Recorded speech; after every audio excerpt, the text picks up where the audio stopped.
하나님 말씀은 고린도후서 12장 5절부터 10절까지입니다.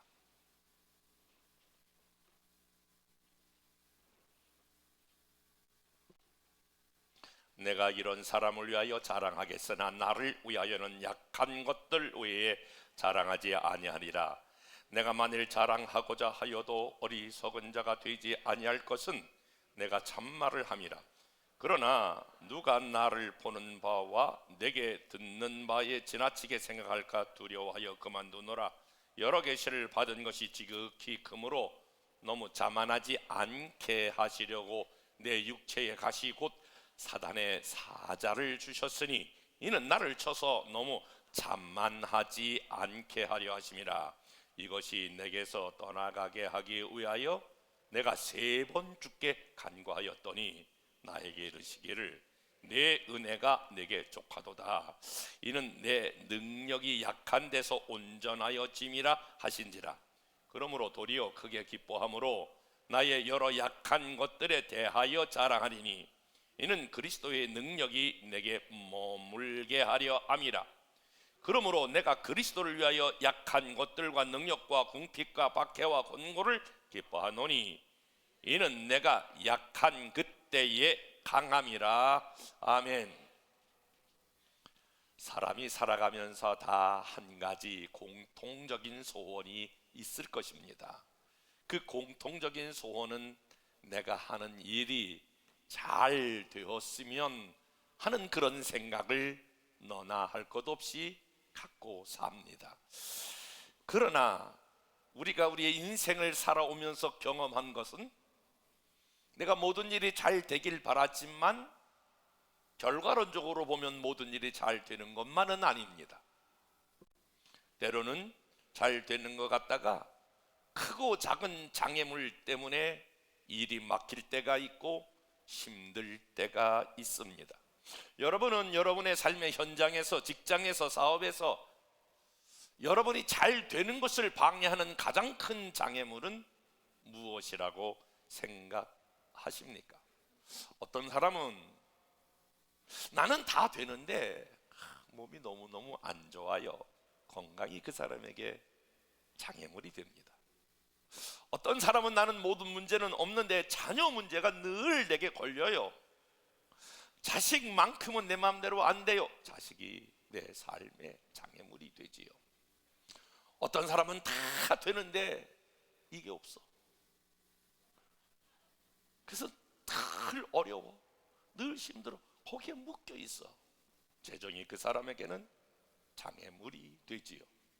어떤 사람은요, 생각 밖으로 굉장히 모든 걸 다 갖추고 있어요. 다 갖추고 있는데 이게 사람들과 만나서, 여러 사람들과 만나서 이렇게 삶을 나눈다든지 대화를 한다든지, 그런데 괜히 위축이 돼요. 대인관계에 장애물이 있다, 그런 말입니다. 어느 날 어느 사람이 와서 깊은 이야기를 하는데, 목사님, 이 사실은 아무도 몰라요. 이 사실은 아무도 몰라요. 아, 뭘 몰라요? 근데 그 사람 보니까 굉장히 박학다식해. 정말 일반인보다 훨씬 뛰어나. 그런데 내가 중학교밖에 안 나왔어요. 학벌이 그 사람에게는 큰 약점으로 생각하고 장애물로 생각하고, 그것이 자기에게 늘 내 앞길을 가로막고 있다라고 생각이 되어져요. 저는 지난번에도 한번 우리 목사님들 대상으로 해서 이렇게 세미나를 한 적이 있어요. 동일한 질문을 던져서, 여러분들은 목회하면서, 특별히 개척교회 하면서 여러분이 장애물이 뭐라고 생각하십니까? 예, 우리는 지하실에 있어요. 건물이 장애물이에요. 어떤 사람은 우리는 인원이 없어요. 어떤 사람은 우리는 돈이 없어요. 어떤 사람은 너무너무 기도해 주는 사람이 없어요. 여러 가지 장애물들을 얘기하더라고요. 그랬더니 어떤 목사님 한 분이, 목사님은 장애물이 뭐예요? 저는 그 말에 언제나 주저함 없이 동일한 메시지를 던져요.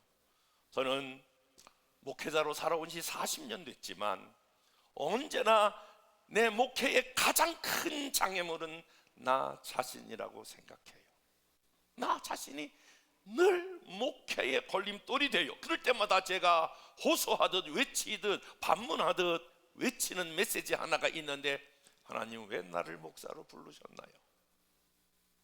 하나님 왜 나 같은 사람을 목사로 부르셨나요? 저는 기질상 자유로운 사람이기 때문에 이 목사의 무거운 짐을 벗어던지고 산으로 들로 어릴 때부터 뛰어놀던 버릇이 있어서 그렇게 자유분방한 사람인데, 목사라고 하는 무거운 짐이 다를 저에게 목사로서의 삶을 살아가고 사역을 살아가는 장애물이 됩니다. 그때마다 성경에 공감되는 한 사람이 떠올라요. 그 사람이 바로 요나예요. 요나는 요나기 때문에 그래요. 나하고 똑같은 요나. 그래서 요나를 바라보면서 때로는 연민과 그리고 공감을 느낄 때가 참 많이 있습니다. 요나처럼 다시스로 가는 배를 타고 도망가고 싶은 충동을 느낄 때가 있다, 그런 말입니다. 그런데 그런 나에게도 오늘 본문은 적잖은 위로가 돼요. 오늘 본문 사실은 바울의 고백이 나오는데, 바울의 기질상 보면 바울은 강력한 지도자예요. 목표를 세우면 물과 불을 가리지 아니하고 반드시 그 목표에 도달하는 그런 유형의 지도자입니다. 그런데 바울에게도 자신이 처절하게 자기 자신의 사역을 가로막고 있는 연약함을 발견했어요. 장애물을 발견했다라고 하는 것이에요. 오늘 그것이 바울에게 가지고 있는 장애물, 다른 표현으로 말하면 바울이 가지고 있는 약점, 바울이 그것 때문에 사역에 늘 컴플렉스를 느끼고 있는 열등감을 느낄 수밖에 없는 그것이 오늘 본문에 등장하고 있습니다. 그것이 바로 육체의 가시였다. 바울은 그렇게 말해요. 외형적으로는 전혀 부족한 것이 없어요. 지금 말하면 최고의 학부, 아마 하버드대학의 특별한 교수 밑에 사사를 받을 만큼 가말리엘 문화예요. 그의 모든 외형적인 조건은 아무 문제가 없어요. 그야말로 베냐민 지파에서 자라났고 어릴 때부터 뼈대 있는 가문에서 자라 최고의 공부를 했고, 그리고 그는 하늘의 삼층천 천국과 지옥을 보고 올 만큼 영적인 신비를 깨달은 종이에요. 그리고 더 나가서 그는 한번 기도하면 수많은 병자가 떠나가요. 그가 바울이 가지고 있는 손수건만 가지고 얹기만 해도 병이 떠나갈 만큼 능력의 종이에요. 그리고 그는 한번 복음을 전거하면 많은 사람들이 회개하고 돌아와 교회가 하나 생길 만큼, 아니 그리고 더 나가서 성경 13권을 기록할 만큼 그야말로 모든 것이 다 준비된 사람인데, 그에게 치명적인 약점, 결점이 있는데 그게 육체의 가시였다. 오늘 성경은 그렇게 말하고 있어요. 근데 육체의 가시를 위해서 8절 보니까 이것이 내게서 떠나가길 위하여 내가 3번 주께 간구하였다, 이렇게 성경은 기록하고 있어요. 3번 간구했다. 주여 고쳐주세요, 육체의 가시 없어주세요, 이렇게 3번 한 것 같지가 않아요. 간구라고 하는 말은 간절히, 아마 바울의 기질상 바울의 상황을 보면 아마 목숨을 건 기도를 바울이 했을 거예요. 그런데 오늘 이 바울의 이런 것들에 대해서 하나님은 대답을 하지 않아요. 바울이 이런 육체적 가시가 있는데, 이러한 열등감을 느낄 만한 육체적 가시가 바울에게 있었듯이 오늘 이 자리에 앉아 예배드리는 여러분들은 모든 걸 다 갖추고 있을지라도 이 한 가지만 생각하면 괜히 마음이 위축이 되고, 이 한 가지만 생각하면 그 열등감이 되고, 이 한 가지만 생각하면 내가 자신이 없어 하는 그런 부분은 혹시 없습니까? 아까 조금 전에 나눴던 것처럼 나는 다 되는데 진짜 돈 때문에 나는 어깨를 못 펴. 나는 자랑하고 싶은데 내가 괜찮은 사람인데 난 똑똑한 배움을 잃어버렸어. 학벌이 늘 그 사람에게 열등감이 되고 컴플렉스가 된다, 그런 말이에요. 난 나 혼자는 잘하는데 사람들하고 같이 있으면 나는 굉장히 위축이 되고 뭘 말을 해야 될지 잘 모르고 언제 어디서 말을 풀어가야 될지 잘 모르고 관계에 나는 열등감을 느끼는 분이 있어요. 나는 다 문제가 없는데 자식 새끼만큼은 내 마음대로 안 돼. 그 사람이 자식에 대한 열등감이, 나는 괜찮은데 미안해요, 남편이 먼저 세상을 떠났어요. 미안해요, 가정이 깨졌어요. 여러분, 혹시 남편이 먼저 돌아가셨거나 혹시 이렇게 가정이 브로큰 깨어져 버리면 여러분, 그것은 그 사람에게 있어서 떳떳하지가 못해요. 괜히 위축이 돼요. 잘못한 것도 아닌데 아이고 남편도 없는데, 이것이 그 사람에게 치명적인 약점처럼 느껴질 때가 있어요. 사실은요, 저 사람은 완벽해, 저 사람은 다 문제가 없어, 그런 것 같지만 늘 멀리서 골프장을 보면 잔디가 쫙 깔려 있는 것 같지만 어느 날 가까이 보면 그 골프장에도 군데군데 이렇게 잔디가 죽었다든지 좀 파였던데 그런 게 있어. 아무 문제가 없는 것 같지만 사람은 너나 할까 하지 마음의 문을 열고 들어가면 자기 약점이 있다는 거예요. 감추고 싶은 부분, 컴플렉스가 있다는 거예요. 그런데 오늘 바울은 자기의 이 약점이 있음에도 불구하고 그 약점이 바로 뭐냐면 오늘 성경에 보니까 육체의 가시. 성경은 이렇게 말해요. 갈라디아 말씀 보면 갈라디아 교인들에게 시험들 만한 것이 내게 있다. 바울은 그렇게 말하고 있거든요. 시험들 만한 것이 내게 있다. 그러니까 갈라디아 교인들이 바울의 육체에 뭐가 있는 것을 알면 시험들 정도로 치명적인 그러한 약점을 가지고 있었어요. 성경학자들은 그것이 바로 바울이 가지고 있었던 간질병이다 그러는 거예요. 그러니까 한번 생각을 해보세요. 제가 이렇게 설교해요. 입이 돌아가고 눈이 돌아가고 그리고 막 거품 흘면서 막 여기서 이렇게 쓰러져서 있다고 생각을 해보세요. 사람들이 어떻게 생각할까요? 여러분 어떻게 생각하겠어요? 어머나, 목사님 왜 저러시나? 어떤 분들은 아니 저렇게 자기 병도 하나 못 고치면서 무슨 뭐 병 낫는 기도를 해. 바울은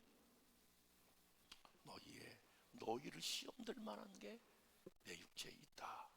그럴 만큼 바울이 가지고 있던 약점은 치명적이었어요. 그런데 오늘은 공교롭게도 오늘 이 약한 것이 오히려 강함이 된다라고 선포하는데요. 오늘 10절 말씀.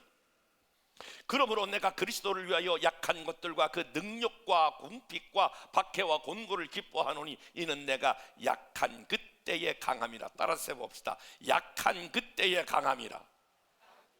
다시 한번, 약한 그때의 강함이라. 여러분, 이것은 우리가 상식적으로 봤을 때 맞지가 않아. 약한 건 약한 거고 약할 때에 그때 더욱 약해지느니라. 돈이 없으므로 약해지니라. 자식이 속썩임으로 약해지므로 질병이 많이 들어왔으므로 그 마음이 약해졌다. 이렇게 돼야 되는 거 아니에요? 근데 오늘 짧은 그때의 약함이 곧 그때가 바로 강함이라고 하는 거예요. 앞뒤가 맞지 않아요. 여러분 어떻게 생각하세요?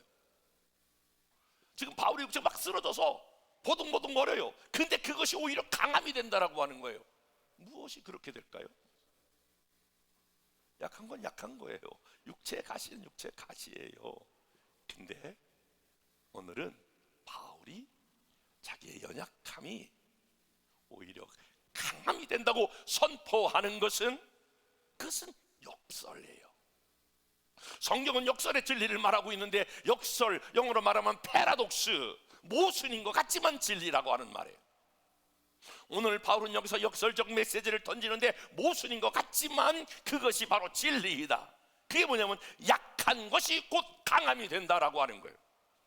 이런 약함이 강함이 된다라고 하는 그 이유는 어디에 있을까? 오늘 여러분이 가지고 있는 그 약함이, 성경은 그것이 여러분의 강함이 될 거라고 하는 패러독스, 역설을 말씀하고 있는데, 오늘 이 말씀을 듣고 여러분들이 어떤 약점이라도 이 말씀 가운데 오히려 강함을 경험하는 여러분 되시기를 주님의 이름으로 축복합니다.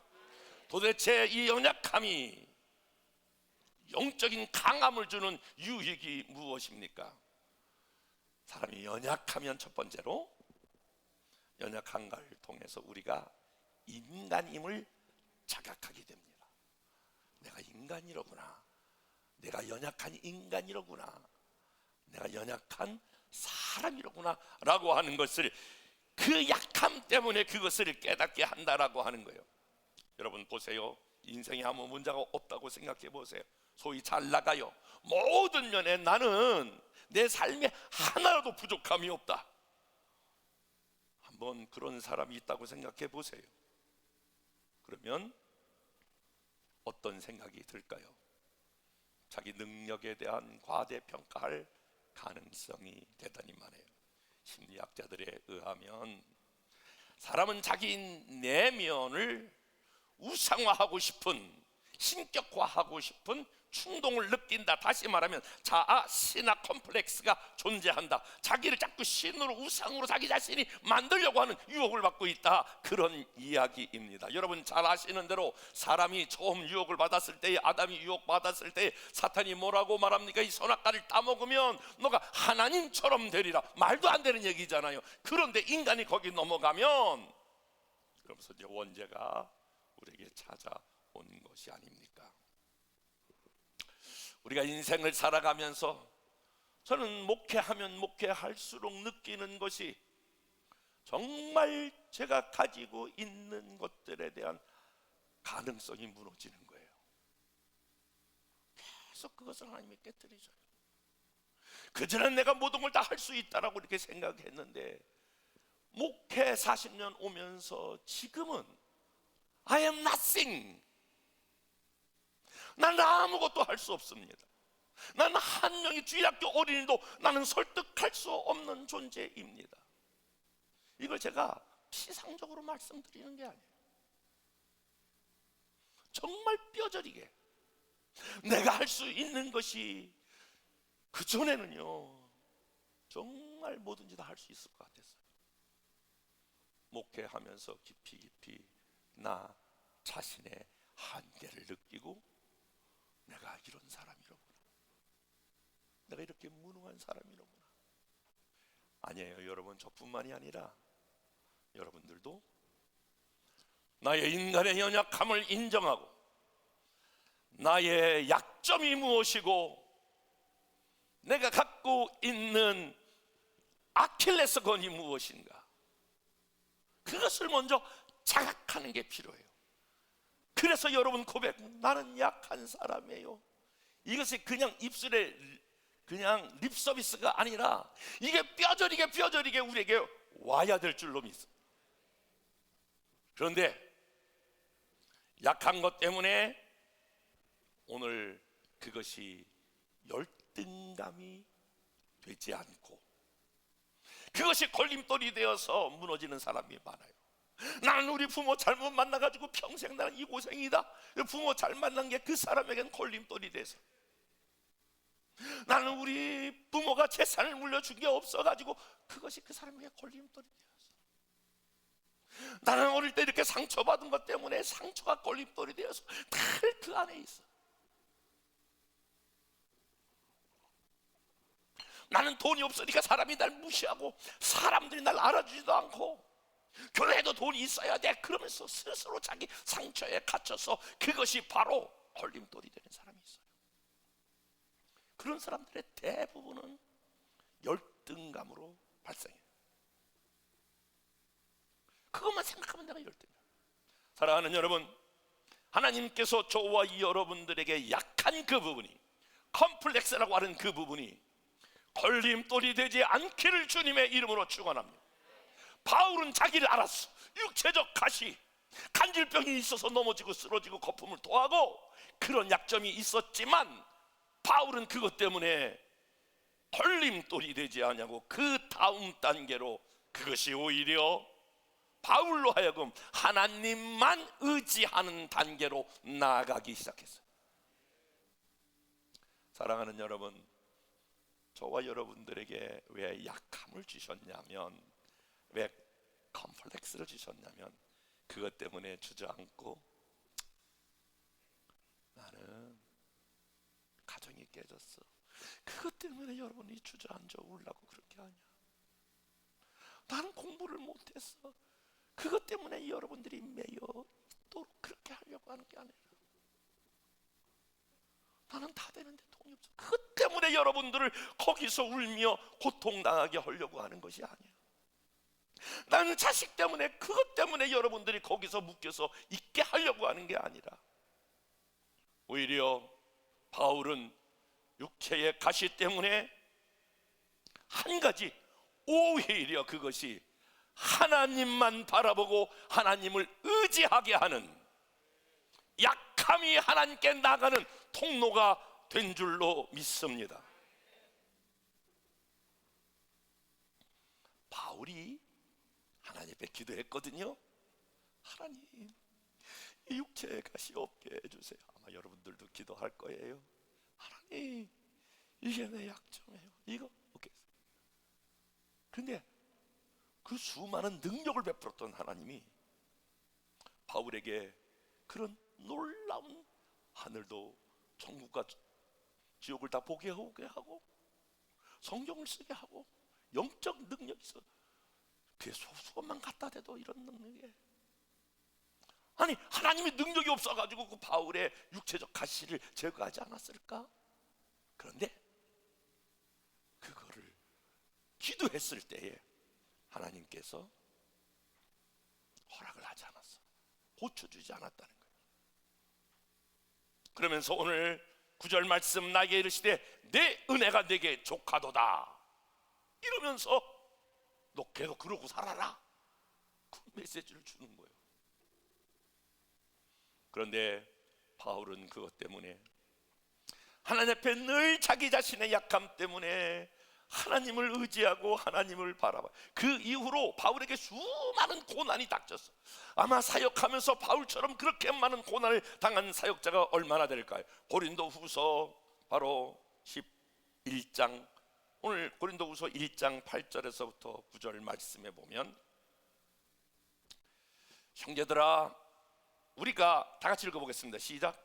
형제들아, 우리가 아세에서 당한 환난을 너희가 알지 못하기를 원치 않으니 심에 지나도록 심한 고생을 받아 살 소망까지 끊어지고 우리 마음에 사형 선고를 받은 줄 알았으니 이는 우리로 자기를 의뢰하지 말고 오직 죽은 자를 다시 살리시는, 따라서 봅시다, 하나님만 의지하게 함이라.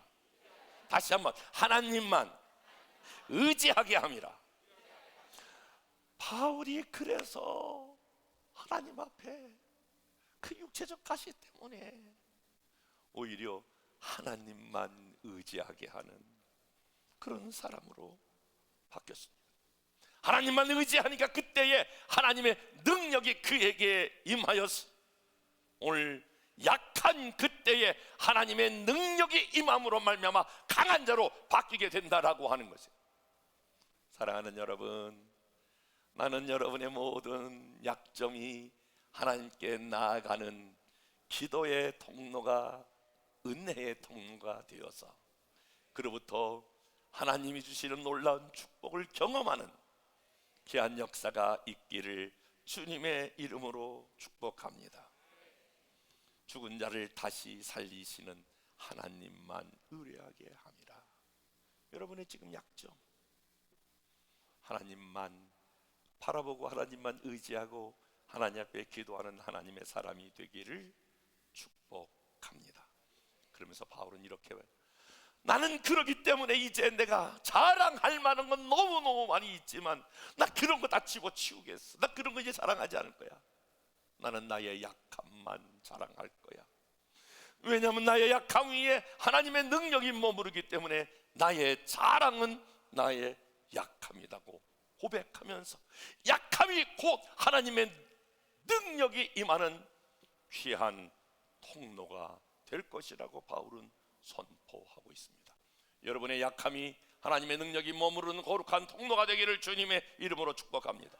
더 나아가서 오늘 바울은 이 약함이 주는 은혜가 드디어 이웃들을 사랑하게 되었다라고 하는 거예요. 바울은 그가 평생 목회하면서 특별히 오늘 고린도 교회에게 복음을 전했는데 고린도 교회에 믿는 사람들로부터 핍박을 받았어요. 핍박을 받았는데 오늘 고린도 후서 12장 11절에 보니까 자신이 받고 있는 모든 오해와 부단한 공격에도 불구하고 저들을 변함없이 사랑하겠다고 12장 15절은 선포하고 있어요. 다 같이 말씀을 읽어보겠습니다. 12장 15절 시작. 내가 너희 영혼을 위하여 크게 기뻐함으로 재물을 사용하고 또 내 자신을 내어주니 너희를 더욱 사랑할수록 나는 덜 사랑하겠느냐. 자신을 내어주기까지 자기를 핍박하는 사람들 위하여 사랑하겠다고 말씀하는 거예요. 고린도후서 1장 4절 말씀 다 같이 한번 읽어보겠습니다. 시작. 모든 환난 중에서 우리를 위로하사 우리로 하여금 하나님께 받은 위로로서 모든 환난 중에 있는 자들을 능히 위로하게 하시는 이시로다. 따라서 봅시다. 환난 중에 있는 자들을 능히 위로하게 하시는도다. 이게 여러분 고난의 신비인데요, 여러분이 약함을 가지고 하나님께 나아가면 그 약함이 하나님의 강함으로 채워질 줄로 믿습니다. 하나님께서 우리를 위로하시는 하나님입니다. 그 위로를 경험한 다음에 그 위로가 어떻게 사용해야 되냐면은 환난 중에 있는 자들을 능히 위로해야 된다라고 하는 거예요. 사랑하는 여러분, 그러므로 저와 여러분들이 어떤 어려움 중에서 그것을 가지고 하나님께 나아가면 하나님의 은혜와 하나님의 능력이 거기 머무르고, 그래서 그 능력을 경험하면 여러분들은 또 다른 위로자가 되는 것입니다. 내가 받은 약함 때문에 하나님의 능력으로 덧입고 그것을 더 입으면 여러분 또 다른 사람을 위로하는 위로의 통로가 될 줄로 믿습니다. 그래서 저와 여러분 한 사람 한 사람이 하나님의 복음을 전할 때에 여러분들이 경험한 하나님이 이 상황에서 나를 위로하셨지, 하나님이 나의 약함을 강하게 하셨지, 그것이 또 다른 사람의 복음을 전하는 귀한 통로가 되기를 축복합니다. 여러분 한번 생각해 보세요. 내가 질병으로 고통당했는데 하나님이 나를 고쳐주셨어요. 아픈 사람에게 복음을 전하는 게 그 사람에게 위로가 되지 않을까요? 하나님이 어떤 저와 여러분의 약점을 치유하시면 그것이 동일한 약점을 갖고 있는 그 사람에게 위로가 되지 않을까요? 저와 여러분들이 하나님 앞에 놀랍게 위로자로 쓰임받는 또 다른 사람에게 위로자로 서는 놀라운 역사가 있기를 주님의 이름으로 축복합니다.